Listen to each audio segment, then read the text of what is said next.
I was in a taxi when suddenly a series of soft gasps came from my phone. The driver glanced at the rearview mirror and grinned. "Bro, where did you find this kind of video?" he said. "This soft voice is really getting to me. I'm almost feeling it myself. Bro, share the link." Hearing this, I looked up, expression cold, and replied, "This is the security footage from my living room." Chapter 1. Upon hearing this, the driver froze, his grin turning stiff. He quickly turned his head and didn't dare to speak another word. I let out a cold laugh, withdrew my gaze, and returned to watching the security footage on my phone. I thought to myself, if it weren't for wanting to surprise Willow, I wouldn't have suddenly decided to cut my business trip short. I wouldn't have checked the home security to see if Willow was home, and I wouldn't have discovered what she was up to with that man. In the footage, Willow smiled, playing along with him, her face full of satisfaction. The man was putting in extra effort, looking like he almost wanted to lift and start exercising. A moment later, the driver cleared his throat twice and awkwardly said, "Sir, we've arrived at your destination."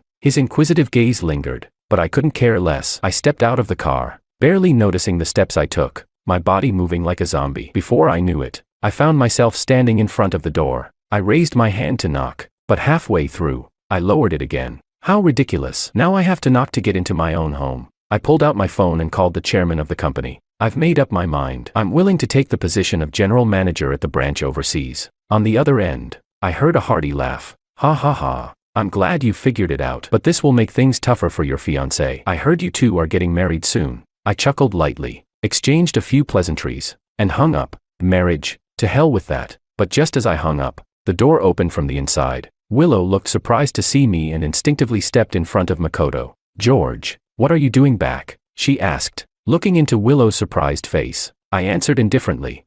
"The business trip went smoothly. I finished the task ahead of schedule, so I came back." Although I was speaking to Willow, my gaze didn't leave Makoto's face for a second. Makoto grew uneasy under my stare, instinctively adjusting his collar to hide the bright red marks on his neck. Before I could ask anything, Willow, with a smile, pushed Makoto in front of me and introduced him. "Let me introduce you. This is Makoto, my distant cousin. This is his first time in a city, and he didn't have a place to stay, so I took the liberty of having him stay with us." As soon as she finished, Makoto reached out his hand to me. "Hello. Willow often mentions you. You must be George, right? Sorry for the trouble I've caused you lately." I glanced at his outstretched hand, then casually slapped it away with the back of my hand. Willow frowned in displeasure. "George, what are you doing? Makoto's my cousin. You should be polite to him." In my mind, I sneered. Cousin. So this is what happens when people start having an affair. But what I couldn't understand was, Willow and I had been together for over a year. We had just been apart for a few days. So how had she suddenly developed feelings for this man without any hesitation? What had happened during the half-month I was away? I wanted to know why, so I didn't expose them. Makoto sensed my hostility and awkwardly withdrew his hand. He pulled Willow towards the stairs, heading downstairs. "First time meeting you. Let me treat you to a meal as a thank you for taking care of my cousin," he said. I stood there, watching their backs as they walked side by side, my emotions a mix of confusion and resentment. If it were before, Willow would have given me a big hug when I came home. Then we'd go out for dinner, shopping, or watch a movie together. But now, Willow's entire focus was on Makoto. She didn't even glance at me. I walked in silence, heavy-hearted, following them downstairs. At the restaurant downstairs, Makoto looked at Willow with a doting smile. "Willow, should we stick with the usual?" Willow nodded with a smile, completely ignoring me as she stood next to them. They looked like a couple who had known each other for years, understanding each other's habits and preferences. Makoto glanced at me with a smug look and said, "The dishes I've ordered are all Willow's favorites. I hope you don't mind." I forced a smile and replied casually, "Of course not." Every time I ate with Willow, I also made sure to order what she liked. It wasn't a big deal for me. However, Makoto had ordered only beef. Chapter 2. Upon hearing this, Makoto nodded. He sat down next to Willow, leaving the seat across from me. When the waiter brought the dishes, he looked at them and complimented. "This gentleman and lady look really perfect together. You must be a couple, right?" Makoto was pleased to hear this and waved his hand, pulling out several bills and handing them to the waiter. "Thanks for your service. This is a tip for you." The waiter's eyes widened in surprise, eagerly accepting the tip with both hands. His face almost splitting with a grin, he said a few words of good luck before finally retreating. Willow, caught off guard, lowered her head shyly but didn't deny it. I sat across from her, staring hard, as if trying to bore a hole in her face. I asked, "What, are you mute? Can't you even argue back?" Hearing my questioning tone, Willow raised her head in displeasure, snorted, and said, "Look at you. acting all petty. Do I need to explain myself every time someone misunderstands me? Seeing that Willow was angry, Makoto immediately began patting her back reassuringly, saying softly, "Don't get upset, it's not worth it. Let's not be angry, okay?" When the food arrived, Makoto was the first to pick up some beef with his chopsticks and lovingly said to Willow, "Willow, eat more, look at you, you're getting thinner." Then, Makoto placed another piece of beef into my bowl. He squinted slightly and said indifferently, "You should eat more too, just to thank you for taking care of Willow." In just half a month, they had already become so familiar with each other. Every gesture of Makoto made me feel like I was the guest in my own home. Willow said, "George, this beef is really delicious. You should try it." Her eyes were sparkling as she urged me to eat, but I set my chopsticks down, my mind flashing through memories of the years we had shared. I first met Willow in the hospital. At that time, I was rushed there for an allergic reaction to beef. When I opened my eyes, I saw Willow in the bed next to mine. Her face was pale, her head wrapped in bandages, but her beauty still shone through. I fell in love with her at first sight, and from then on, I did everything I could to create opportunities to be close to her. The nurses told me Willow had been in a car accident and had lost all her memories. She didn't know who she was, didn't know what she did. Everything was like a blank slate. When I learned this, I immediately sought the police's help to find her name and identity. She was an orphan, raised in an orphanage, and after turning 18, she had come out, planning to find her first job when this misfortune happened. I was moved by her story and offered her a position as my secretary. Since she had no place to stay, I gave her a room in my home. Over time, and under my persistent pursuit, Willow's heart gradually opened, and we officially became a couple. 5 years of love, and I treated her better and better, almost fulfilling her every wish. Willow liked to travel, so I would always make time to accompany her. She liked baking, so I spent money on classes for her and bought her all the necessary tools. She liked wearing dresses, so I cleared out a room in the house for her clothes. Even when I was busy with work, I always set aside one day a week to spend time with Willow, enjoying a little romance together. Our relationship was growing stronger, and we were even talking about marriage. Although Willow had already agreed to marry me, I still wanted to propose to her in a romantic way. So, I ended my business trip early, hoping to surprise her. But now, Makoto's appearance had completely shattered everything. While he was around, Willow didn't even spare me a glance. Willow noticed I hadn't touched my food, and frowned, urging, "What are you waiting for? Eat." Her voice pulled me out of my memories, and I glanced at the beef in my bowl, feeling a surge of disgust. "I'm allergic to beef," I replied. Willow, upon hearing this, covered her mouth and started laughing. She pointed at me, mocking, "You're allergic to beef? We've been dating for 5 years, and I didn't know that." Willow's laughter made her tremble with amusement, and she naturally leaned into Makoto's embrace. In my heart, I sneered. "So she still remembers she's my girlfriend." I had almost wondered if Willow had been replaced or if she had lost her memory again, but no, she hadn't, and she didn't even intend to confess anything about her relationship with Makoto. After finishing dinner, Willow kindly picked up a napkin and started wiping Makoto's mouth. I sat there, my hands clenched tightly under the table. On the way back, Willow skipped along, holding Makoto's hand, smiling happily. Halfway there, she turned around and said to me, "George, let's set our wedding date for next Monday. If we wait another day, Makoto will have to leave." Chapter 3. Her tone wasn't one of discussion, but of announcement. I nodded indifferently and replied, "Fine." For me, the timing of the wedding didn't matter, because I no longer wanted to marry her. I had no interest in marrying a woman who had betrayed me. When I returned home, I walked to my bedroom door, only to find that everything on the shelf was gone. I turned around and questioned, "Who moved my things in my room?" Makoto walked up slowly, his steps calm, and said with a harsh tone, "Why are you being so aggressive? What if you scare Willow? I just thought those decorations were ugly, so I packed them up and threw them away. They weren't valuable anyway. Was it really necessary to get this angry? Plus, you're a grown man, and you've got embroidery fans in your room. Aren't you afraid of people making fun of you?"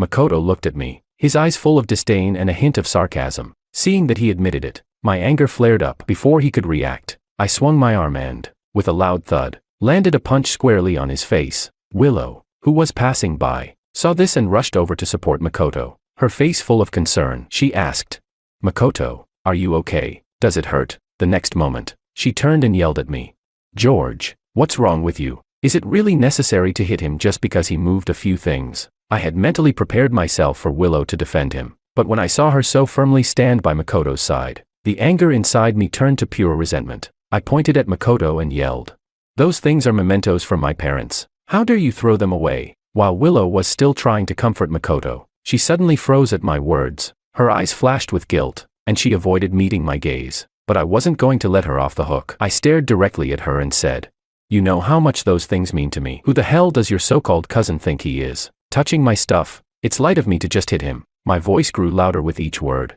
and Willow trembled slightly at my outburst. Willow remembered that I had once told her the embroidery fans in my room were the last creations of my late mother. My mother had been a master of intangible cultural heritage, and during a trip to study embroidery techniques, she tragically died in a landslide, buried forever under the mountain. Unable to bear the loss of his beloved, my father sank into despair, and eventually, he passed away as well. In just 1 month, I lost both of my parents, and I couldn't even see them one last time. At that time, I had been on a business trip. My father, afraid that I would worry, never told me about my mother's accident. When he passed away, it was the hospital that called me. That period of time had been a deep wound in my heart, and I remained in grief for a long time. Only Willow had helped me pull myself together bit by bit. A sense of guilt rose in Willow's heart. She wanted to apologize on Makoto's behalf. Just as she was about to speak, Makoto preemptively said, "I'm sorry, I didn't know the significance of those things. I can always buy a few identical fans and replace them." Hearing this, I shoved Willow aside and landed another punch,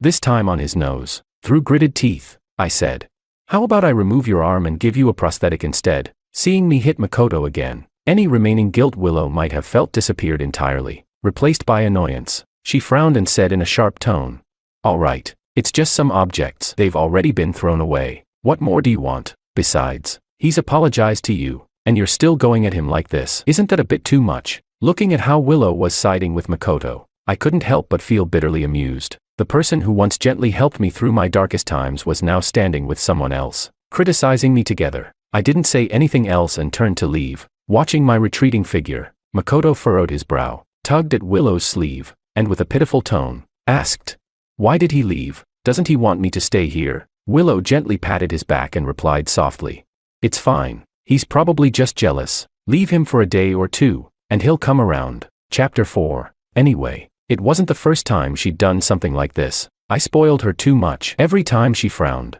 I would want to give her the world, to make her happy. I, a general manager of a listed company, put on a frog costume in the scorching heat of over 40 degrees Celsius for an entire hour, just to surprise her. When we had disagreements, Willow never needed to back down. All I had to do was stay calm for 2 days, and then I would be back, grinning and trying to make her happy again, buying her various bags and jewelry. But this time, Willow miscalculated. Perhaps because I had pampered her too much, she mistakenly thought that no matter what wrong she did, I would always forgive her. After I left, I went straight to the office. The company in China was in its off-season, so there weren't many documents to handle. By the time it was quitting time, Kelly was surprised to see I was still in the office. Kelly opened the door and asked curiously, "Mr. Wong, you usually rush home to be with your girlfriend by this time, don't you? Why haven't you left today?" I looked up from a pile of documents while sitting in my swivel chair. I gave a casual smile and replied, "I still have some work to finish. You can go ahead." Kelly, feeling awkward, left, wondering if there was a fight between us. After everyone left, I finally let out a sigh of relief. I pushed all the documents aside and rested my head on the desk, falling asleep. For several days in a row, I didn't go home. This made Willow anxious. She feared that this time, I was genuinely angry, so she called me first, hoping to smooth things over. She said, "George, we're getting married next Monday, just 5 days away. How about we go wedding dress shopping tomorrow?" At the sound of her words, my eyes suddenly lit up. Since Willow had put such a huge green hat on me, I needed to prepare a special gift for her, making her the most eye-catching bride. I agreed immediately, already planning my next step in my revenge scheme. Willow, hearing my agreement, smiled brightly. When Makoto walked over and saw Willow smiling so happily, he asked curiously, "What's going on? What's making my Willow so happy?" He casually wrapped his arm around her waist. Willow smiled proudly and raised an eyebrow, saying, "I thought he would be so stubborn and sulk for a long time. I didn't expect that as soon as I asked him to go wedding dress shopping, he agreed without hesitation. I knew it. He's totally in love with me." Hearing this, Makoto affectionately patted her head and said, "My Willow is so beautiful. It's only natural that men fall for her." The next day, I took an early shift and went to the wedding dress store Willow had mentioned. When I arrived at the door, I saw Makoto in a suit, helping Willow zip up her wedding dress. Willow had her head tilted, her long, wavy hair flowing down her smooth, white shoulders. They looked like a couple of models from a wedding poster, radiating love. The photographer couldn't resist snapping a picture of the scene. He handed the photo to Makoto and Willow, praising them with a smile. "You two are the most perfect couple I've seen in days. A perfect match. Handsome and beautiful. I couldn't resist capturing this moment. Consider it a wedding gift from me." Willow took the photo first, looked at it, and then covered her mouth, giggling. Makoto leaned in to take a look, his face also breaking into a contented smile. I suddenly spoke up. "How come I didn't know? So you two are really a couple?" I stuffed my hands in my pockets, my voice laced with irritation. Hearing this, Willow looked up, displeased. She asked, "Why are you being so jealous for no reason? You're late, and now you're making sarcastic comments." The staff, seeing the scene, wisely exited and closed the door behind them. They'd seen all sorts of strange things in their line of work and were long used to such drama. Makoto wrapped his arm around Willow's waist and gave me a challenging look. He said, "With your behavior, I don't feel comfortable leaving Willow with you." I let out a cold laugh and responded indifferently. "Is that so? If you're so worried, why don't you two just get married?" The agreed time was 6 p.m. I had arrived at 5:30, but still ended up being blamed for being late. I turned to leave, but just as I was about to go. "Wait." Willow, hearing I was about to call off the wedding, rushed over, lifting her wedding dress as she hurried to my side. She said, "Don't be so petty. Okay, my cousin is just worried about my future happiness, so he's being difficult. You didn't even try to make a good impression, and now you're giving us the cold shoulder. Do you think that's right?" I narrowed my eyes. The image of the surveillance footage from that day flashed in my mind, the picture quality so clear that I could see every drop of sweat on Willow's face. Her words were truly absurd. I stared at Willow for a long time before finally asking, "Do you love me?" She replied, "Of course, I do." Without hesitation, Willow immediately gave the answer that was in her heart. Chapter 5. But whether it's a betrayal of the spirit or a betrayal of the body, both are unforgivable in my eyes. If her heart is still with me but her body has already betrayed me, it will only make me feel even more disgusted. She asked, "George, how can you doubt me after 5 years of our relationship?" Willow's eyes were full of tears, as if she were about to break down at any moment. She grabbed my arm, looking pitiful, begging me not to leave. She said, "We promised to choose the wedding dress together, and I want to wear the one you personally pick out to marry you." At her words, I suddenly smiled, curling the corners of my mouth. Since she was so eager to marry me, I would grant her wish, give Willow a wedding she would never forget. With this thought in mind, I looked around and quickly spotted their store's most expensive gown. I said, "I'll take this one. Only the most expensive wedding dress can match you." I called over a staff member and quickly paid. Soon, the staff delivered the dress into Willow's hands. She happily went to the fitting room to try it on. At that moment, Makoto slowly walked up to me, arms crossed, sneering as he said, "Can't you tell? The person Willow loves is me. If you're smart, you'll step aside immediately." I couldn't help but laugh at his words. I replied, "So what? The person she's marrying is me." Makoto's face instantly darkened.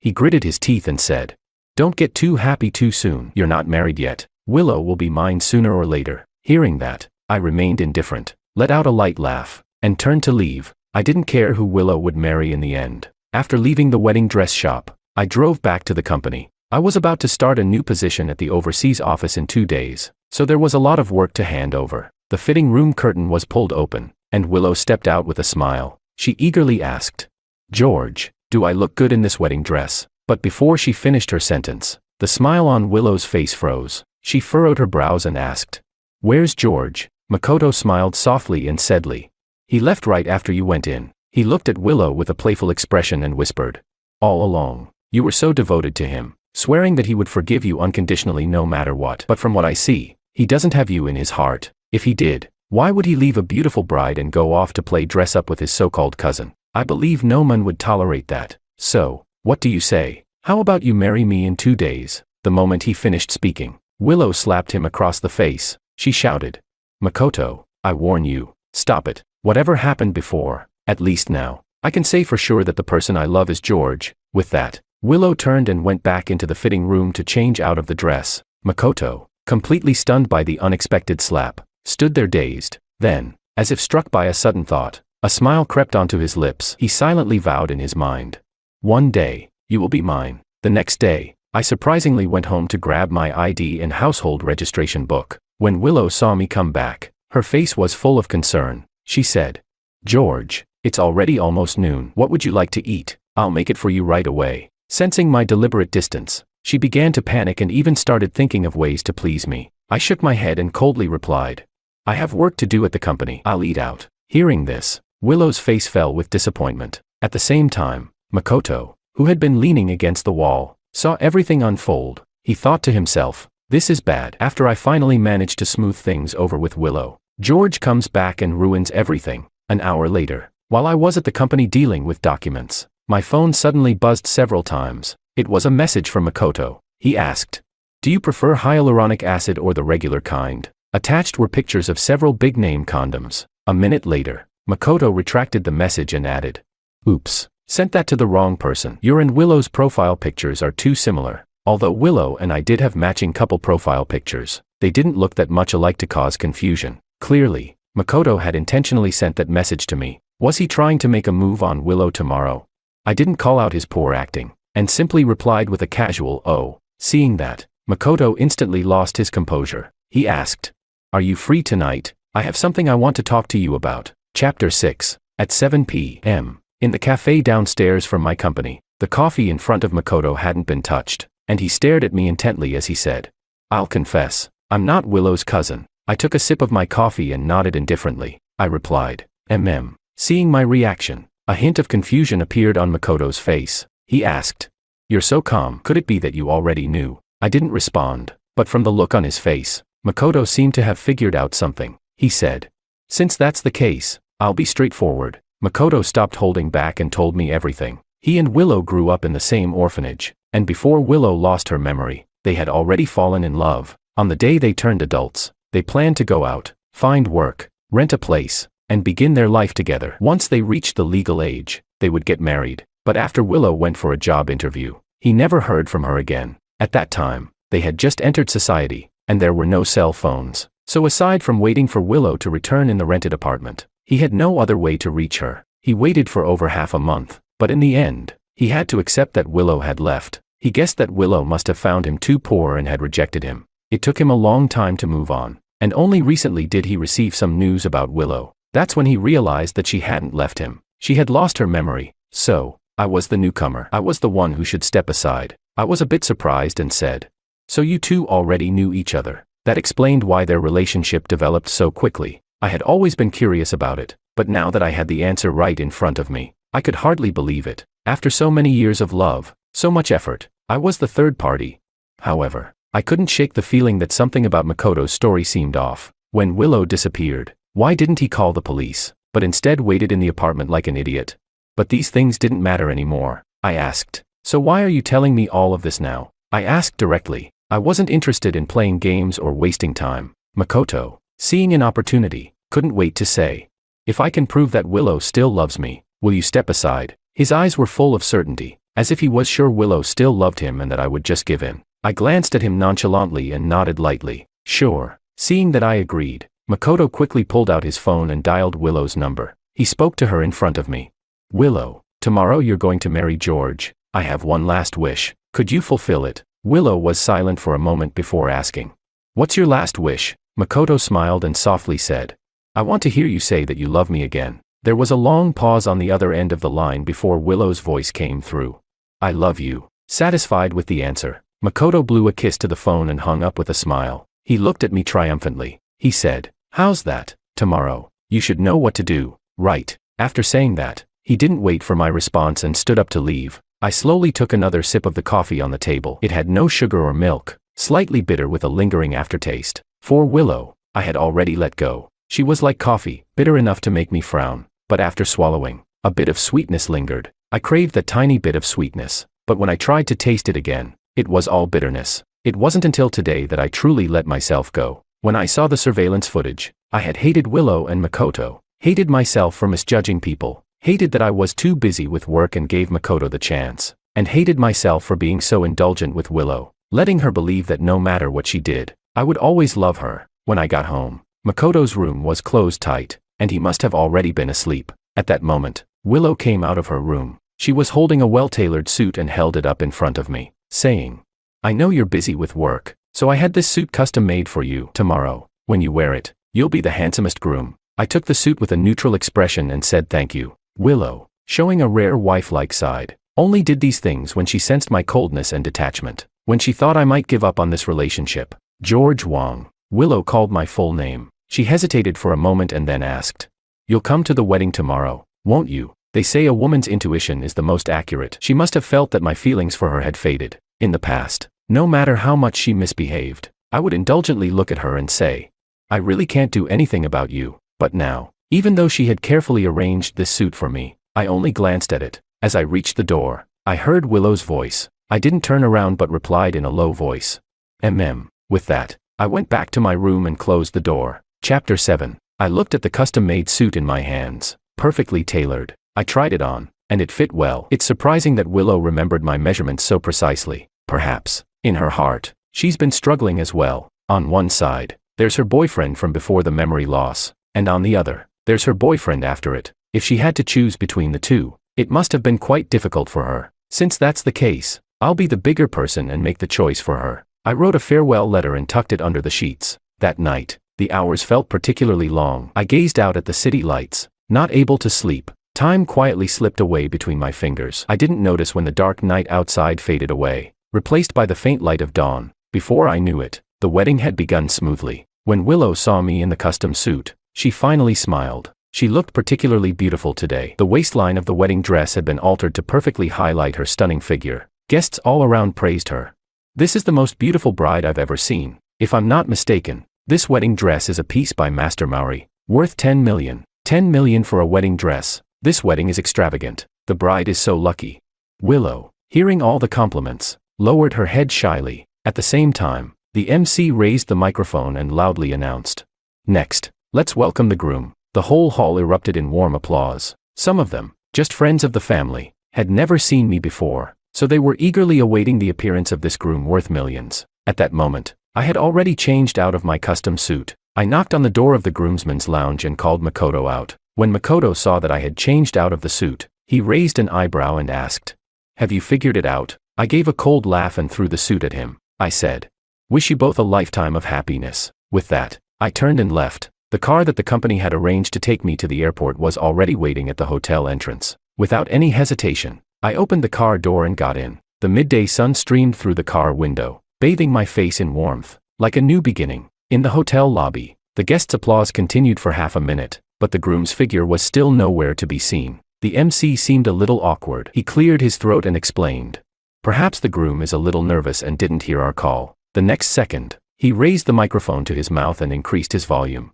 "Let's give an even more enthusiastic round of applause to welcome the groom." As soon as he finished speaking, the applause grew louder. On stage, Willow bit her lip, her hands tightly clutching the hem of her dress. She had an unsettling feeling in her heart. Someone shouted, "The groom's coming. He's coming." With the exclamation, Makoto slowly walked up from the back of the hall. The guests' applause grew even more enthusiastic. "They're a perfect match. A handsome couple. Such a beautiful bride deserves such a handsome groom." At this moment, Willow couldn't hear the applause from the guests. She looked at Makoto beside her, confusion written all over her face. She asked, "Why is it you? Where's George?" She didn't lower her voice on purpose, and everyone sitting in the front row, including the MC, could hear her clearly. The experienced MC caught the hint in her words. He held the microphone but didn't rush to continue with the ceremony. Makoto, under questioning, lowered his voice and quietly said, "I told him everything." George said, "He blesses us. He's already gone." When Willow heard this, her pupils dilated in shock. She shook her head in disbelief and screamed, "No, that's impossible." With that, she lifted her wedding dress and ran out of the hotel. As Willow ran out of the hotel, she saw me getting into a car. She screamed in anguish, "George, you promised to marry me. Why are you breaking your word?" The only answer she received was the dust kicked up by the car speeding away. She kicked off her high heels and grabbed the hem of her dress as she chased after me. She shouted, "George, I love you. Come back to me." Outside the hotel, the main city road was congested with traffic. The car I was in had excellent soundproofing, so I didn't hear Willow's cries or see her chasing me. I hadn't slept well the night before. As soon as I got in the car, I buckled my seatbelt and closed my eyes. Resting in the rearview mirror, Willow came to a desperate halt at a crossroads but was struck by a car coming from the side. Blood spilled everywhere. Chapter 8. Makoto, who had caught up, saw this scene and shouted anxiously, "Willow!" Soon, Willow was rushed to the hospital. Her pure white wedding dress had been stained a vivid red. Outside the emergency room, Makoto anxiously said, "Doctor, please, you have to save her." The doctor politely replied, "We will do everything we can." As the lights in the operating room went out, The doctor emerged, drenched in sweat. Makoto, who had been waiting by the door, immediately asked, "Doctor, how is she?" The doctor removed his mask and said truthfully, "The patient is temporarily out of danger, but she suffered a severe blow to the head. We can't rule out the possibility of a concussion."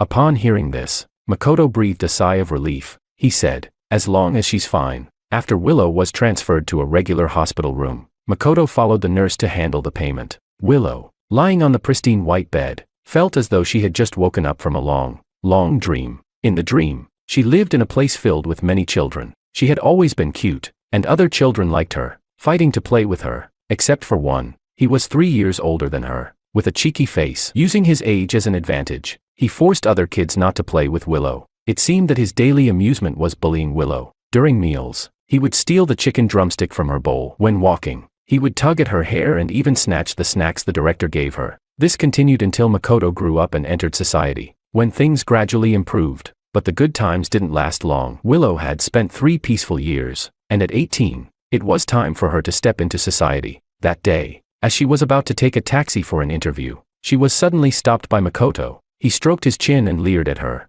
"Little Willow, didn't expect you to be 18 so soon. You look even prettier now. It's worth waiting outside for you for 3 years. As he spoke, he began to make inappropriate advances toward Willow. Realizing something was wrong, Willow immediately turned and ran. Makoto chased her relentlessly. As Willow glanced back in fear, she was struck by a car coming from the opposite direction. When she woke up in the hospital, she had forgotten everything from the past. She didn't know who she was, nor where she came from. It was a fellow patient in her ward, a caring brother, who stayed by her side while she recovered. He helped her find her name and background. It turned out she was an orphan, with no family to love or care for her. I felt sorry for her and arranged a job for her, a light one. Over time, as we spent more time together, I began to aggressively pursue her, and gradually, Willow developed feelings for me. She agreed to my pursuit, and we became a couple. We dated for 5 years, and by then, my career had made progress. Before I left on a business trip, I proposed to her verbally. Willow happily agreed, but 2 days after I left,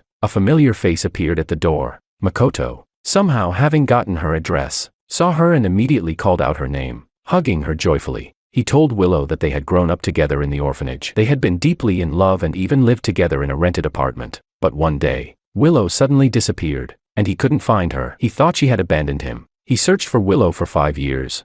Willow didn't believe him at first, but when the orphanage and the name matched, she had no choice but to believe him. However, she already had a boyfriend, so she tried to convince him to break up, but Makoto wouldn't give up. He said that unless Willow agreed to be with him one more time, he would keep pestering her. He also threatened to send videos from their past to George if she didn't comply. He threatened her while forcing himself on her. In the end, to prevent George from learning about this past, she reluctantly gave in. However, after a few days, Makoto still showed no signs of leaving. He said, "Unless you show me that George loves you more than I do, I won't let go." Willow, eager to cut ties with him, immediately agreed. Later, to prove my love for her, Willow repeatedly provoked me. She was certain that I would never give up on her, but things didn't go as expected. At the wedding, I left. Willow, in an attempt to get me back, got into an accident. As Willow reflected on everything, she covered her mouth and cried. She hated Makoto. She hated him for not only causing her memory loss, but also for making her lose her true love and ruining the happiness she was about to receive.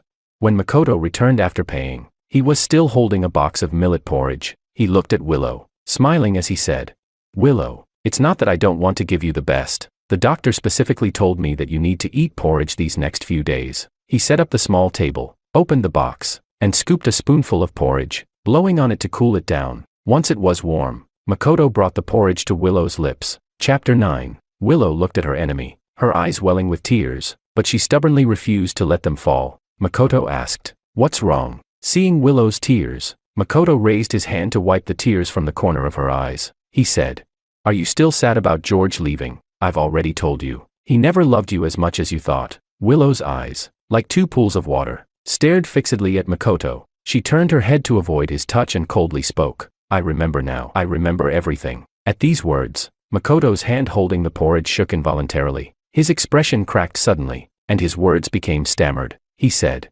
You already know." Without Willow answering, her cold expression made it clear she had remembered everything, including how he used to bully her and how he had deceived her later on. However, his panic was brief, and Makoto quickly regained his composure. He let out a light laugh and said, "Since that's the case, I don't need to pretend anymore. Anyway, you're already mine now. You have no choice but to marry me." Upon hearing this, Willow could no longer suppress the anger within her. She raised her hand, wanting to slap Makoto, but he gripped her wrist tightly. Makoto raised an eyebrow, mocking her.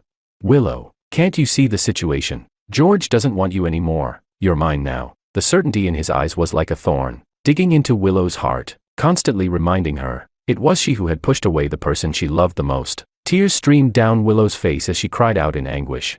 "No, I love him. I only love him." Her loud cries attracted a few onlookers peeking through the door. Makoto glared at them and growled, "What are you looking at? Haven't you seen an argument before?" Meanwhile, I had already landed and arrived on the other side of the Atlantic. At the new company, everything was going smoothly, except for the woman I encountered on my way home who tried to scam me. Her name was Anna, and she was from my hometown. They say, old friends meet, tears in their eyes, but my encounter with Anna was more of a comedy than a reunion. One day, I was driving as usual when a woman with a bun suddenly darted out from the roadside. Thankfully, I reacted quickly and wasn't driving too fast, so I managed to stop the car in time. Anna was frozen in place, dazed and unable to recover for a while. Not far away, two men in black suits were shouting at Anna, "Quick, chase her, she's over there." Upon hearing this, Anna immediately snapped out of her daze. I had opened the car door to check on her injuries, but unexpectedly, Anna, like a rabbit, quickly jumped into the passenger seat, shouting,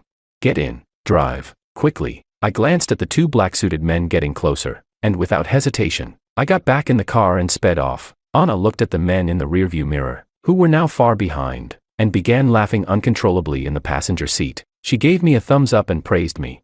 "Nice job." I chuckled softly and casually asked, "Where do you live? I'll take you home." There was silence in the passenger seat for a while. I turned to look at her and saw her pouting, looking at me with a pitiful expression. She said, "Are you just going to hit me and then not take responsibility? My leg still hurts, and you're going to just drop me off at home?" Anna blinked, forcing out a couple of tears. Hearing this, I was at a loss for words, torn between laughing and crying. I chuckled and asked in confusion, "Did I hit you?" Upon hearing this, Anna nodded eagerly. "Yeah, my knee still hurts." She held her right knee and looked at me with teary eyes. I furrowed my brows. I clearly remembered that I hadn't hit her. After I had stopped the car, Anna had been standing. The injury couldn't have been caused by me. She must have slipped while dodging those two black-suited men. However, I didn't call her out on it. Instead, I just smiled at her. Seeing that I didn't question her, Anna continued, "You hit me, so now you have to take responsibility for my life. Now take me to your house. I'm hungry. I want sweet and sour pork. Make it for me." She crossed her arms and said matter-of-factly. I nodded and silently changed direction.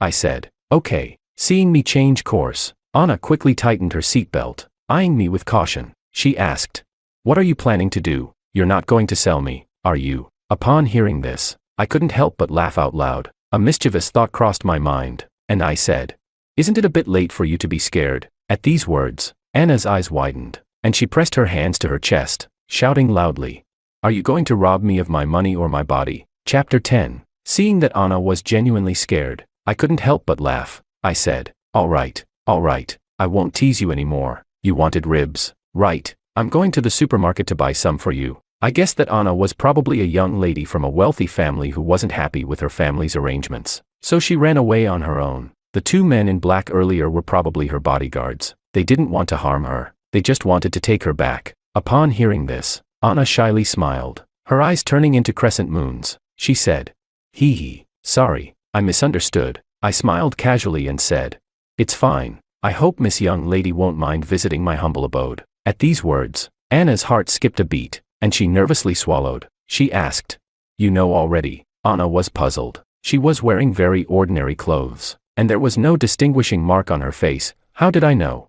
I didn't answer her. Instead, I pulled over to the side of the road. I unbuckled my seatbelt, got out of the car, and went to the supermarket to buy ribs and other ingredients. When I came out, Anna was leaning on the car window, bored, tapping on the glass. As soon as she saw me, she straightened up and waited for me to get in the car. Once I was back in the car, Anna couldn't wait to ask, "You're really interesting. You just accept everything I say without arguing, or do you often lead other clueless girls into your traps?" I was amused by her words and gestured with my hand, inviting her to speak. "If you're worried, you can get out now. It's still not too late." Upon hearing that I was about to kick her out, Anna immediately grabbed her seatbelt and shook her head violently. She said, "No, I don't want to leave. I was just joking. I know you." Now it was my turn to be confused. I squinted at Anna, thinking for a while, but I couldn't recall where I had met her. Anna saw this, smiled, and said, "Drive on. When we get home, I'll tell you." Since she had already said this much, I didn't ask any further. In no time,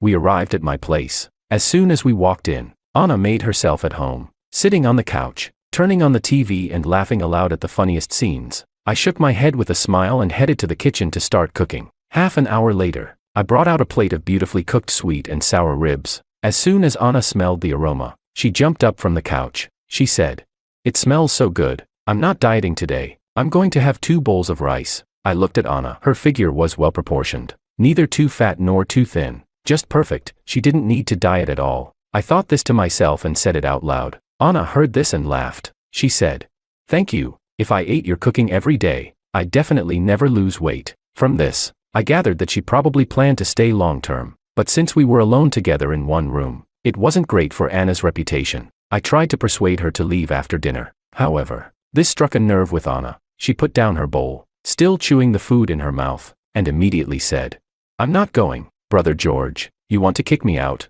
You're so heartless." Hearing this, I frowned and asked, "Brother, I don't remember having a sister." Seeing that I had completely forgotten her, Anna stared at me with a resentful gaze that made me uneasy. She said, "When we were little, you even spanked me. Don't you remember?" At this, everything clicked in my mind. I remembered it all in an instant. It turned out that Anna and I had a past connection. Our fathers had been good friends for years, and when the adults were having tea and chatting, we would be playing nearby. Anna had been mischievous as a child, always causing trouble at home. She once ruined a model airplane I had spent 3 months putting together. At the time, Anna didn't care and casually said, "Don't worry, I'll buy you another one." Furious, I had pushed her against the wall and spanked her, saying while doing so, "Do you know what you did wrong?" Later, her crying had drawn the attention of the adults, and I didn't escape a beating either. Even now, years later, thinking about it, my bottom still aches. Seeing my expression, Anna playfully punched my arm and laughed. After she had enough of laughing, she pointed to her face and said, "Surprised? Huh? I turned out so pretty when I grew up. Are you regretting spanking me now?" While cleaning up the dishes, I teased, "I do regret it. Regret not spanking the important parts." Anna hadn't expected George to be so unconventional, completely different from her usual suitors. She quickly stepped forward to help with the dishes. She said, I'll do it. You cooked, so I'll wash the dishes. That's the rule of freeloading." Chapter 11. I couldn't help but laugh as I watched Anna, who had completely taken over the couch, pushing me to one side. She was just like when we were kids, big, carefree, and totally without any ill intentions. Even if she had some schemes, they were written all over her face, like a naive beauty. Anna stayed at my place, and while I went to work during the day, she slept in until noon, waking up whenever she felt like it. When she was hungry, she'd raid the fridge. In the afternoon, right before I got off work, she would message me her food order. After work, I'd go buy the ingredients and come back to cook for her. Our life together felt like a young couple in love. Anna's father knew she was at my place, so he finally stopped worrying and pulled back the bodyguards who had been tracking her. He figured it was better for her to stay with me, someone he knew well, rather than out there with some unknown guy. After all, we were essentially just brother and sister, so there was no reason to worry about anything inappropriate happening. Anna had been staying with me for half a month when her father finally couldn't wait any longer and called me. He sighed and pleaded, "George, my daughter has always been mischievous. She ran away because she didn't want to meet the matchmakers I arranged for her. I'm sorry for the trouble she's caused you these past few days, but she's old enough now. She can't just stay single forever, can she? Her mother and I can't take care of her forever." I understood his concern and immediately assured him, "Don't worry, Uncle. I'll talk to her and help her sort things out." But Anna was determined to stay at my place. No matter how much I tried to persuade her, no matter how much I pleaded, she refused to leave. In fact, she even wanted to take charge of the house. Every time I came home, I would find Anna showing off various sexy nightwear, but I deliberately kept my eyes straight ahead, which made Anna groan in frustration. She draped her arm over my shoulder and couldn't help but ask, "Do you have some kind of illness? Otherwise, how can you resist me, a big beauty like me?" I raised an eyebrow, gently grabbed Anna's arm, and pushed her up against the wall in a playful manner. Anna's eyes widened in shock as she forgot to breathe, and it seemed like the only sound in the world was the rapid beating of her heart. Her shy expression was imprinted in my mind. I lowered my voice and spoke. "Now, do you still want me to fall for you? The consequences won't be something you can handle. As soon as I finished speaking, Anna's lips pressed against mine. In that moment, my heart skipped a beat. I had originally just wanted to tease her, but I never expected Anna to be serious, worried she might regret it later. I reached out to push her away, but Anna held onto my hand tightly, her eyes hazy as she looked at me. She said, "I like you. I've liked you for a long time. Let's be together." Okay. After saying that, she leaned in again, closer this time. I was a normal man, and after being teased every day, now with her soft and warm body in my arms, I couldn't hold back any longer. Meanwhile, back in China, Makoto's true nature was exposed, and he no longer pretended to be the affectionate guy. He brought Willow back with him, locking her up at his house, not allowing her to go out or contact anyone. Willow's eyes were swollen from crying, and she asked him with red eyes, "Why? What do you get out of this?" After driving George away, now he had locked her up. Willow really couldn't understand his motives. Makoto lit a cigarette and started smoking, blowing out smoke rings as he raised an eyebrow and looked at Willow. "Why? Don't you see how I feel about you? Why do you only like that man? What does he have that I don't?" At these words, Willow furrowed her brows in confusion. From her memory, Makoto had only ever bullied her, and later on, he developed some inappropriate feelings, just wanting to take advantage of her. What kind of love was that? Makoto reached out to touch Willow's face, and the moist sensation on his fingers was from her tears. His expression turned violent as he angrily pressed the cigarette butt into Willow's shoulder, causing her to cry out in pain. Seeing her suffering, Makoto suddenly smiled, grabbing her chin in a possessive way as he spoke almost obsessively.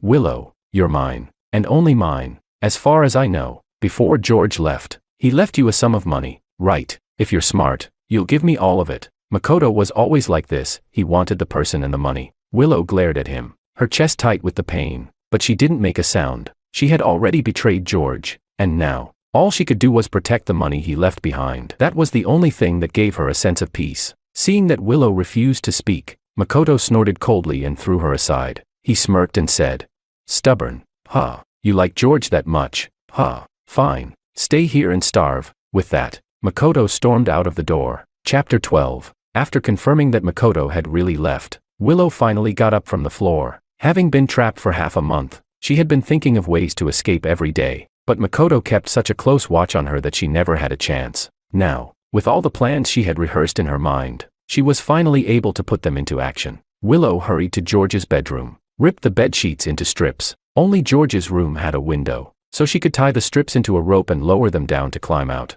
The height of 4 stories was something she could handle, but as she tore the sheets, a piece of paper fell to the ground. Her sharp eyes caught sight of my signature, and she hurried over to pick it up. The note read, "To my beloved Willow." Willow's tears could no longer be held back. They poured out like a burst dam, flooding down her face. She covered her mouth, trying to keep herself from making any sound. The further she read, the more her heart ached. George had written, "Willow, by the time you read this letter, I will have already left. The 5 years we spent together were the happiest of my life, and I love you deeply. I also know that your feelings for me are real, but before you lost your memory, you already had someone else you loved. When faced with 2 great loves, it's hard to choose. Sometimes the person in the situation is blind to the truth, while the outsider sees it clearly. I can feel it, Willow. Since Makoto came into the picture, your love for him has become more evident, so I've chosen to step back and let you be with him." Willow's tears fell heavily onto the letter, blurring George's name. She desperately tried to wipe them away, but the more she rubbed,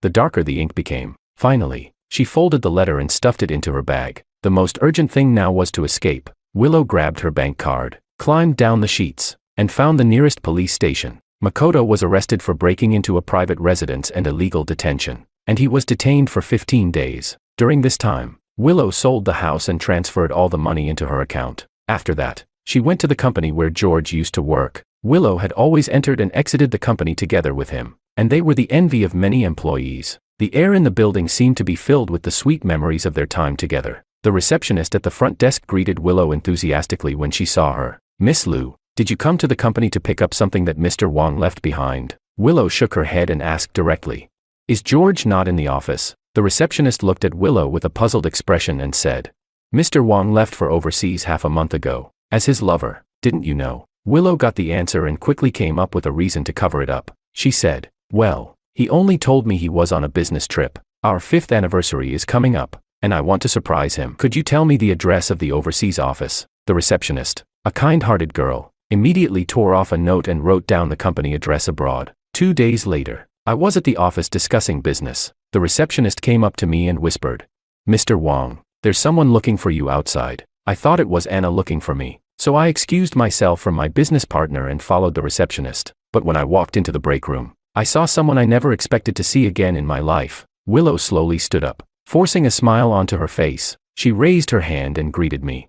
It's been a long time. Upon seeing Willow, my legs felt like they were made of lead, and I couldn't move. After a long pause, I replied indifferently, "It's been a long time." Willow, struggling to hide the pain in her heart, forced a smile at me. She said, "Give me some time. Can we talk?" Her eyes were shining with hope. I thought for a moment and finally nodded. I knew Willow well. If she had something on her mind and didn't talk it out, she wouldn't be at peace for the rest of her life. After agreeing, I immediately sent a message to Anna. I wrote, "I'm meeting an old friend tonight, so I won't be able to cook for you. You'll have to fend for yourself." Anna first sent a sad emoji, followed by a voice message. "Then I'm punishing you to bring me some small cakes when you come back." I smiled and replied, "Okay." At the cafe, Willow finally couldn't hold it in any longer and burst into loud sobs. People around us turned to look, their stares uncomfortable. I felt uneasy under the attention and spoke in a low voice. "Miss Liu, if you keep crying like this, people might think I'm bullying you." Hearing this, Willow slowly stopped crying, wiping away her tears and apologizing. "I'm sorry, it's just that I've been through so much recently." Chapter 13. Since I went abroad, I had stopped paying attention to things back home. To me, it seemed that Willow should be living happily with Makoto now. Willow quietly gazed at me, as if she wanted to memorize every pore on my body. I asked, "You've lost weight. Have you been very tired recently?" At my words, Willow couldn't hold back her tears any longer. She cried silently, choking as she said, "George, my memory has come back." Hearing this, my fingers trembled. I averted my gaze and said, "So, are you here to thank me for making the right choice for you?" Willow cried until her eyes were red. She shook her head violently. No, that's not it," she quickly explained. "We were both deceived by Makoto. Willow told me everything that had happened. After hearing the truth, I was shocked. I never imagined that Makoto had played us both like fools." Willow cried as she grabbed my hand, sobbing.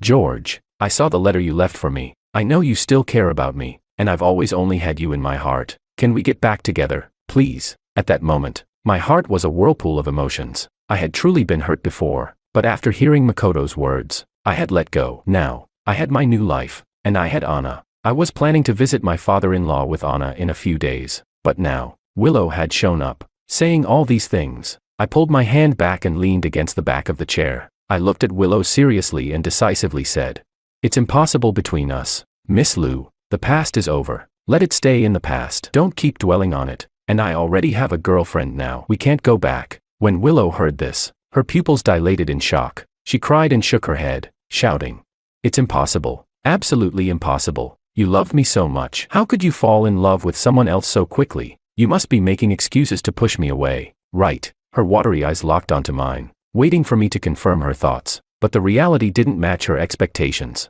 I shook my head coldly and distanced myself. "Miss Liu, if you don't have anything else to say, let's end it here. I have things to deal with at home, so I'm leaving now." After saying this, I turned and walked out. When I returned home, I was surprised to see a few dishes on the table, my favorites: braised ribs, cola chicken wings, and meatballs. Before I could react, Anna walked out of the kitchen holding 2 bowls of rice. She smiled, her eyes squinted, and sweetly said, "How's it going? Am I a good cook? Having a girlfriend like me, you must be secretly enjoying it." All these dishes were ones Anna had learned to make by watching me. Normally, I did all the cooking, so she didn't get a chance to show off. But today, since I was busy, she got the opportunity to shine. Looking at Anna's joyful expression, as if she had won a victory, I was infected by her happiness and laughed. She said, "Why are you still standing there? Go wash your hands and eat." Hearing Anna, I snapped back to reality. I quickly washed my hands and eagerly sat down to eat. I complimented her. "I didn't expect you to have such talent." I devoured my food, enjoying it thoroughly. Anna watched me and smiled contentedly. At that moment, there was a polite knock on the door. 3 gentle knocks echoed. Anna, puzzled, asked, "Who's at the door? Could it be someone from your company?" "No way. You're so busy today. It's been so long since work ended, and now someone's coming to find you at home." I was also curious, so I put down my chopsticks and went to open the door. When I opened the door, I saw a familiar face. My smile froze instantly. Willow chuckled and said, "George, don't you want to invite me in for a seat?" Seeing that I had opened the door but didn't invite her in, Anna bounced over. She casually put her arm around my shoulder and smiled. "What are you standing there for? Come in and sit." When Anna appeared in front of Willow, Willow finally understood that I hadn't been lying to her. Everything I had said was true. It made sense. I never lied to her. I never even told a white lie. But even with my sincere honesty, she had lost me. Willow looked into my eyes, and they became tear-filled. She said, "George, I have something I want to talk to her about. Could you give us a moment?" Hearing this, Anna pointed at herself in confusion and asked, "Me, but we don't even know each other." I felt a little awkward. I was afraid Willow might take advantage of Anna. Willow could see my concerns and gave a helpless, bitter smile. Chapter 14. She never imagined that this meticulous love would one day fall into someone else's hands. She said, "Don't worry, I won't do anything to her. Besides, this is your home. What are you afraid of?" Willow's words completely dispelled the doubts in my mind. After getting Anna's consent, I entered the room, leaving the living room space for them. Once they were seated, Willow stared at Anna intently, as if she were looking through her to someone else.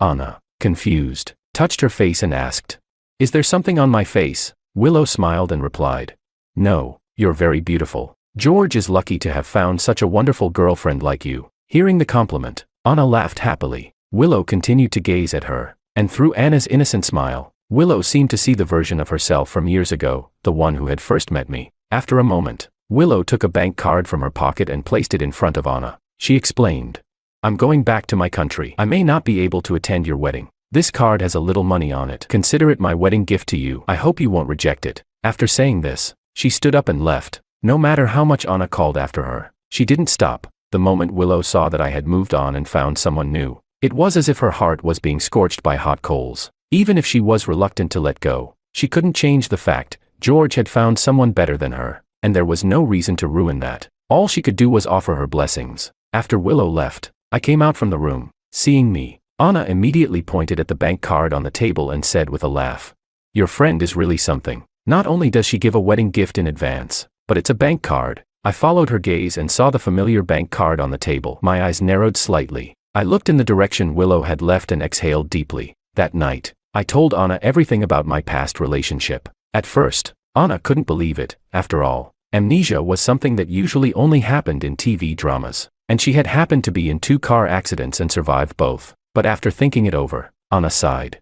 "It's just fate. Miss Lou and you have a deep connection, but no destiny." I turned to her, smiled slightly, and softly said, "Don't worry, when I loved you, my heart was completely yours." Hearing my promise, Anna smiled sweetly, hugged me, and gave me a light kiss on the cheek. After leaving my house, Willow didn't immediately return to her country. Even though she had said she would let go, she still couldn't bear to leave me. She wanted to see me, to watch me find happiness, to watch me be happy every day. Although it was morally wrong to spy on someone else's happiness, Willow couldn't control her inner longing, until Makoto came looking for her. Seeing Makoto's face again, Willow felt a shiver run through her body. She was afraid of what Makoto might do. Seeing Willow in this state, Makoto grinned and stepped closer to her. He said, "What's the matter? Hasn't it been just a few days? Don't you recognize me anymore? We were so close back then." Saying this, Makoto raised his hand to lift Willow's chin. A nostalgic look on his face, Willow nearly collapsed. The painful memories of the past surged in her mind like a flood. She cried, pleading,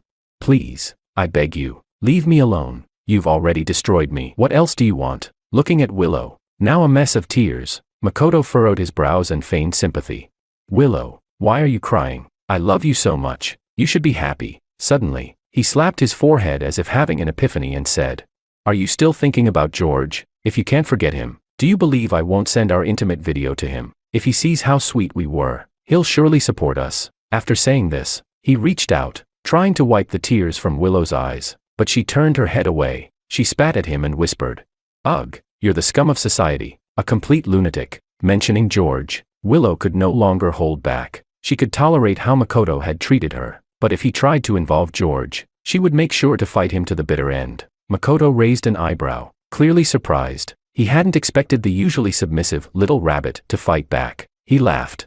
"Oh, still protecting him? Do you think that if he doesn't know about the video, he'll change his mind? He's already fallen for someone else, hasn't he?" With every word Makoto spoke, Willow's heart shattered further. She didn't know where her courage came from, but she grabbed Makoto's collar and shouted, "What right do you have to say that? You're the root of all this. If you made sure I couldn't have happiness, then I won't let you have it either." With that, Willow grabbed both his shoulders and shoved him into the corner of the wall, choking him. Chapter 15. Makoto's eyes flashed with disbelief as he saw murderous intent in Willow's gaze. But the strength between men and women has always been unequal. By the time Makoto reacted, he casually flicked his hand and shoved Willow aside. He patted his clothes and straightened his collar, sneering at her. "A woman who eats from both sides. I've been so good to you, yet you're still thinking about that man. Is it just because he's richer than me? Just you wait. One day, I'll be wealthier than him. Then, you'll be mine." From the look in Makoto's eyes, Willow sensed something was off. She squinted, asking, "What do you want?" Makoto didn't answer her, only smiled mysteriously before taking Willow away. Just like before, he imprisoned her once again. Willow was bound and thrown onto the bed. She looked at Makoto in terror and shouted, "You're crazy. I'd rather die than like you. The only person I love is George." She couldn't understand, how could someone who had bullied her as a child now, as an adult, become obsessed with wanting her? Learning from his previous mistake, Makoto purposely chose a room with no windows this time. Except when Willow needed to use the bathroom, Makoto kept her hands bound, never leaving her side. Even when she ate, he personally fed her. He said, "Willow, just wait and see. George may be shining brightly now, but in half a month, he'll be a complete mess." Looking at the sinister smile on Makoto's face, Willow furrowed her brows, a sense of foreboding rising in her heart. She asked, "What are you going to do? I warn you, don't harm George." In response, all she got was Makoto's playful smile. Half a month later, after finishing up some business at the company, I took Anna to visit her parents. I had someone specially buy a box of Anna's father's favorite liquor and some bird's nest for her mother, as a gift. As soon as we entered, I greeted them warmly. "Mr. and Mrs., I've come to see you." They were delighted to see me and waved, urging me inside. "George, come in. What a rare guest. The last time we saw each other was, 10 years ago?" I nodded awkwardly and said, "Mr. and Mrs., I just got transferred abroad recently. The company's been busy, so I didn't get the chance to visit sooner. It's my fault." Hearing my apology, they waved their hands dismissively. "No problem. Young people are busy. It's good. Look at you, coming all this way with such expensive gifts." Soon, however, their smiles faded as they noticed something off. Their gazes landed on the hands Anna and I were tightly holding. The most reactive was Anna's father. He screamed, "What's going on with you two?" Anna raised our hands, intertwined, and smiled. "As you can see, we're in love." Seeing the proud look on his daughter's face, Anna's father felt heartbroken. He had thought that placing his daughter with me would be the safest choice, but now he realized that the safest place had turned into the most dangerous one. At this moment, he regretted it deeply, but seeing the affection between us now, he knew it was already too late to change anything. I lightly coughed and placed my right hand over my mouth as if to cover it. I said, "Mr. and Mrs., please rest assured, I will take good care of Anna from now on." Hearing this, Anna's father and mother exchanged a look. Anna's mother was the first to accept the situation, thinking that I was a solid, driven person, and being her son-in-law wouldn't be bad. However, Anna's father still felt blocked in his chest. His precious daughter, whom he had raised carefully, had rejected the wealthy oil tycoon and diamond prince he had picked for her, choosing instead someone like me, an ordinary man worth only a few million. Just as he was about to voice his disagreement, he saw his daughter's joyful smile, and the words he was about to say got stuck in his throat. Seeing this, Anna grabbed her father's hand and coquettishly said, "My dearest daddy, I know that the reason you pushed me to arrange blind dates before was because you wanted what was best for me and my happiness. But my happiness is George. Please accept him." After being bombarded with sugar-coated words, Anna's father sighed helplessly and nodded in resignation. After the meal, Anna and I were preparing to leave. Just then, my phone rang. "Mr. Wong, something's wrong at the company." Chapter 16. After answering the phone, my face darkened. Anna, concerned, asked, "George, what's wrong? You look terrible." Hearing Anna's words, I forced a smile. I patted her head and reassured her.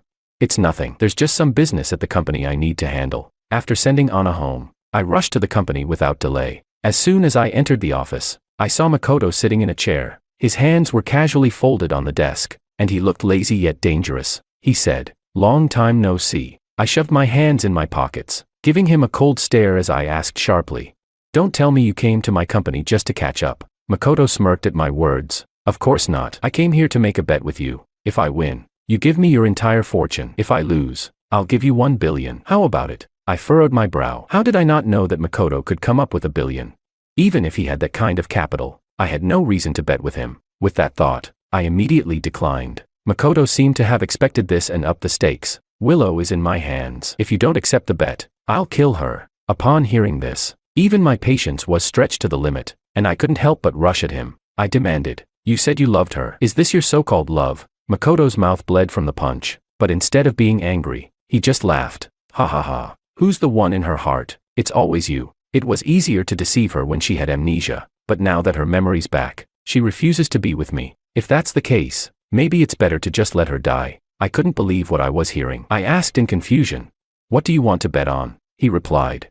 "Let's bet on next week's bidding competition. If you lose to the other company, then you lose. Otherwise, I lose. How about it?" With blood still on his lips, Makoto smiled with a sinister look that sent a chill down my spine. I stared at him intently, trying to read something from his face. In the next moment, I simply agreed. Fine. I was confident I could win against the other company in the bidding competition next week. My entire fortune was just a few million, so of course, I could win. But, despite this, seeing the look of certainty on Makoto's face made me feel uneasy. When I got home that evening, I was distracted, forgetting to even change my shoes when I entered the house. Anna gently patted my head, and after confirming I wasn't running a fever, she quietly asked, "Did something happen at the company?" I sighed and pulled her into my arms, telling her about everything that had happened at the company today. After listening, Anna furrowed her brows in confusion. She asked, "The other company is full of industry insiders, so anyone could tell that they have no competitive edge. Why is Makoto betting on them to win?" We discussed it for a while but couldn't come to any conclusions.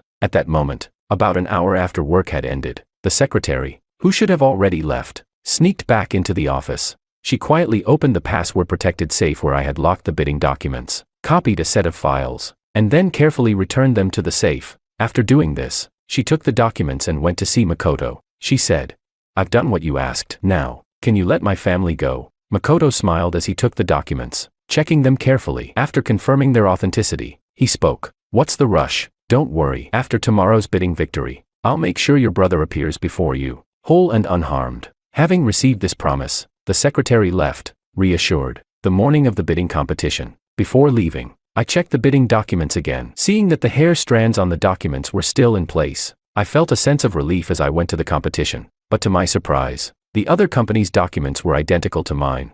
As expected, I lost the bid and was kicked out of the competition venue. As I exited, I saw Makoto leaning casually against the wall, looking at me with a smug expression. He said, "You lost. Now it's time to fulfill your promise." With that, Makoto pulled out a transfer agreement and pointed to the place where I was supposed to sign. "Just sign here." I took the agreement, my hands trembling uncontrollably. He continued, "I've waited a long time for this moment. I want to prove that I'm stronger than you. I am the one Willow should love. You lost, George. From today on, you're worthless." I nodded in grim resignation and took the pen from his hand. Just as I was about to sign, I snapped the pen in half. I asked, "Why should I sign?" Makoto was speechless, stuttering. "We agreed on this, didn't we?" I sighed and replied, "No, you misunderstood. It was just a joke. Why are you taking it so seriously? Why are you blowing it out of proportion?" Makoto's face turned red with anger, and he charged at me, ready to strike. Chapter 17. At that moment, Willow suddenly appeared from somewhere. She shoved Makoto aside and grabbed the agreement from my hand, tearing it to shreds. She shouted, "Makoto, you're insane. I have all the evidence of your crimes. I've already called the police, and they'll be here soon." Makoto's eyes widened in shock when he saw Willow. "How could you have escaped?" He had tied Willow up, and there were no sharp objects in the room. How had she managed to escape? Willow ran her hand through her messy hair, sneering as she spoke. "It shouldn't have been possible, but you made a mistake by kidnapping the wrong person." Makoto had kidnapped her brother to force her to help him, using his life to threaten her. But he didn't realize that the man wasn't just any ordinary person, he was a retired soldier. He easily untied himself and was about to leave, but then he found another woman tied up in the next room. So, he rescued Willow as well. After that, he went to the police, and knowing that Makoto would harm me, Willow immediately came to my rescue. She glanced at me, relieved to have made it in time. In the past, I was always the one protecting her, clearing the obstacles for her. This time, it was her turn to shield me from the storm. Makoto, realizing that it was his own mistake that allowed Willow to escape, was filled with regret. But soon, he seemed to shrug it off. He gritted his teeth and said, "It's fine that you escaped. Now, let's see how George loses to me. Willow, I am the one you should love." He grabbed Willow's hand and placed it on his chest, urging her to feel his heartbeat. Willow, disgusted, pulled her hand away and stepped in front of me. "Crazy. You can still turn yourself in. Once the police arrive, you won't be able to escape. The accounts in both the domestic and foreign markets, they need to be settled together. And your bribery of the secretary to steal business secrets, that'll get you a long sentence. At her words, Makoto raised both his hands, clutching his head. He laughed manically.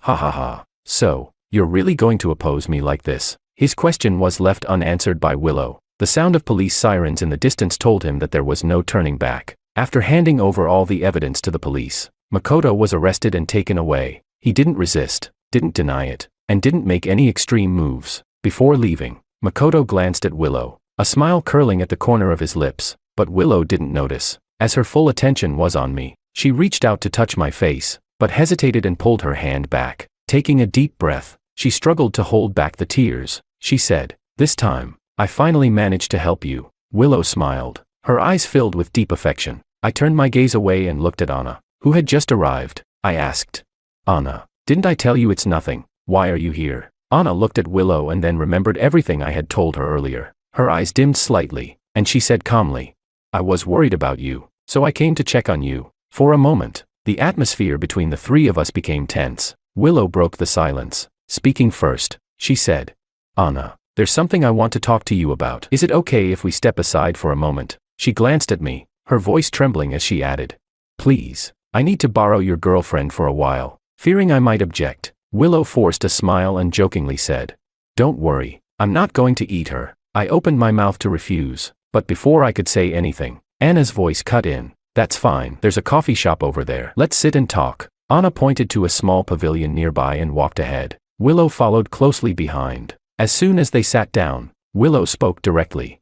"I can't let go of George. Can you give him back to me?" Her eyes were red, and her eyelids were swollen. Seeing Willow in such a pitiful state, Anna's heart clenched painfully. She tightly gripped her coffee cup, her lips pressed together in silence. Seeing Anna beginning to soften, Willow continued, "I believe George has already told you about me. I came here to seek his forgiveness, to rekindle our relationship, but now he's with you. I thought I could let you two be happy together, just watching him live a good life, but I realized I can't do it. Seeing you two so affectionate, my mind always drifts back to the sweet memories I shared with him. I love him. I can't live without him. I can't go on a single day without him. I beg you, please, give him back to me. I'll do anything you want." Willow grasped Anna's hand, crying out in anguish. Anna looked up, staring intently at Willow, the tearful woman before her. Chapter 18. Anna felt a little sympathy for Willow's situation, but she replied, "Feelings can't be forced. If George still likes you, I won't be able to take him away. On the other hand, if he doesn't feel the same about you, even if I step aside, he won't be with you." Anna spoke calmly, but her words deeply struck Willow. Willow swept her hand across the table, throwing her coffee onto the ground and shouted, "No, as long as you step aside, George will change his mind and get back together with me." Anna tilted her head and smiled, raising an eyebrow. "Really?" She took out her phone, dialed my number, and called me over. I was worried about Anna, so I had been waiting not far away. I could hear every word they were saying clearly. I said, "Willow, what we had is in the past. When I loved you, I had no regrets, and when we broke up, I have nothing to apologize for." Willow shook her head, shouting loudly, "I love you too, and when I loved you, I didn't wrong you. Then why can't we be together anymore?" Looking at Willow, who was crying uncontrollably, I rubbed my temples and spoke coldly. "Do you dare say you didn't wrong me?" My voice wasn't loud, but it was clear enough for Willow to hear. Willow froze in place as the memory of her intimate moments with Makoto suddenly flashed through her mind. She lost her confidence. Willow clutched her hair in frustration, speaking painfully. "But that wasn't my intention." I sighed and continued. "It doesn't matter whether you had amnesia or what your state of mind was at the time. The fact is you betrayed me. As lovers, no matter what happens, we should be honest with each other and solve things together. Not like you, who not only betrayed me but also hurt yourself in the process." At this point, Anna stood up, placing one hand on my shoulder in approval. Willow sniffed, looking at the affection between Anna and me, realizing that we could never go back to the way things were. She wiped her tears and, supporting herself on the chair, stood up. She said, "But you were the one who spoiled me the most, right? You always forgave me whenever I did something wrong. Why is it that this time, even though I'm apologizing, even though I'm begging you, you still won't forgive me? Don't people all make mistakes? I just went down the wrong path. Can't you forgive me once more? I promise, this will be the last time. I'll be good from now on." Seeing that Willow wasn't getting through to me, I grabbed Anna's hand, interlacing our fingers, and turned to leave. I only left a few words in the air. The bidding matter. I could handle it without you. So please, stop disturbing our lives. After saying goodbye to Willow, Anna and I started discussing our wedding plans. After all, we were both around 27 or 28, and Anna's family was pressing her about it. Once we set a date, I carefully planned a proposal. On the largest cruise ship, in the middle of the deck, Anna was surrounded by everyone, wearing the most beautiful and dazzling dress. As I knelt on one knee, holding a diamond ring, one that could only be made for a man's lifetime, under the witness of the twilight, with the evening breeze and the scent of the sea, I asked loudly, "Anna, will you marry me?" Anna gasped in surprise, her happy tears flowing from the corners of her eyes. She shouted into the wind. Yes. Her answer was carried by the wind to every corner of the cruise ship, and everyone around us cheered and blessed our love. On the deck, we embraced each other in happiness, while below deck, Willow stood with a wine glass in one hand, her eyes slightly wet behind her sunglasses. She deliberately shifted her gaze, clinking glasses with a handsome blonde-haired, blue-eyed man at the same table. Since we now had our own happy life, maybe it was time for her to move on and search for her own happiness. A month later, Anna and I's wedding day finally arrived. My parents had long since passed away, and I didn't have many close friends, so we decided to have the wedding abroad. In the center of the venue, Anna, dressed in a diamond-encrusted wedding gown, stood next to me in a formal suit, looking like a match made in heaven. The priest gave us his blessing, and our friends and family sent us their warmest congratulations. At that moment, Willow stood outside the venue, dragging her suitcase, walking step by step towards the airport. As our vows echoed through the ceremony, she was going back to her home country. The departure of one person is always accompanied by endless loneliness. Willow couldn't help but think,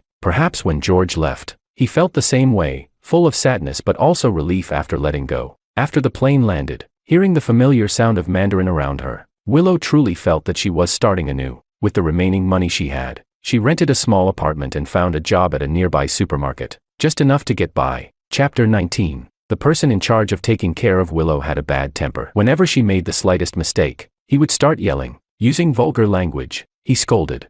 "I don't understand how a clean little girl like you can be so dumb. I've told you so many times. The pull tab on the canned drinks has to be facing down. If you can't remember this, just get lost. Stop acting like you've never worked before, so dumb and clueless." Willow silently listened, inwardly reflecting that she truly hadn't had much work experience. She had been well protected by George, like a flower in a greenhouse, never having gone through any storms. But now, her greenhouse was gone, and she had to learn how to face the storms of life on her own. She lowered her head and kept apologizing. "I'm sorry. It's my fault. I'm sorry. I won't do it again. I'm sorry. I will correct my mistake."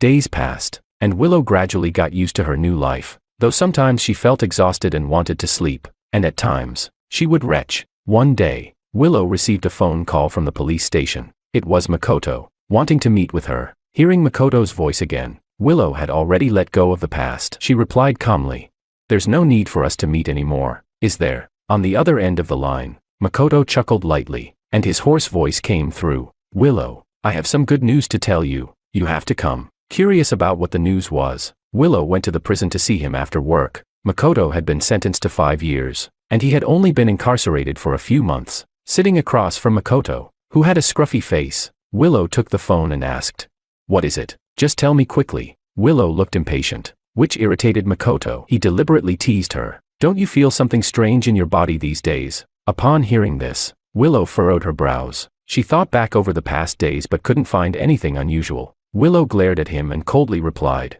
"If you're not going to tell me, I'm leaving." As she said this, she was about to hang up. Makoto immediately widened his eyes and anxiously shouted, Wait, I'll tell you." At his words, Willow put the phone back to her ear. Makoto chuckled and said, "You're pregnant with my child. I told you. You can only belong to me in this lifetime." Upon hearing this, Willow was struck as if by lightning, standing frozen in place, unable to respond. When she finally came to her senses, she stood up in agitation, looking into Makoto's eyes, and shouted, "What did you say? How could I be pregnant with your child?" Seeing Willow's reaction, Makoto burst out laughing. "Ha ha ha." Willow frantically slapped the glass, demanding an explanation. Finally, the prison guard had to push her back into her seat. Willow took a deep breath, calmed herself, and then asked, "Tell me, why?" After Makoto stopped laughing, he picked up the phone again and spoke in a low voice.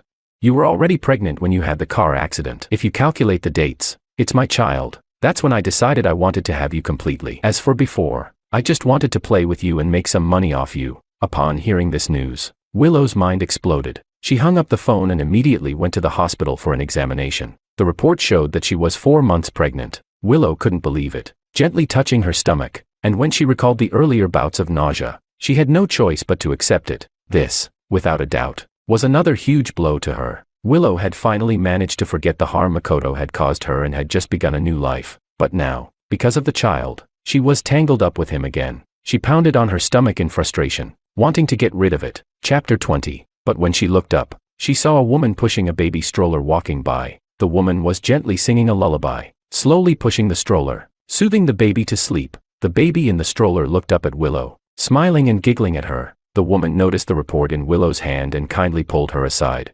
smiling as she said, "You're pregnant, aren't you? Are you a little scared?"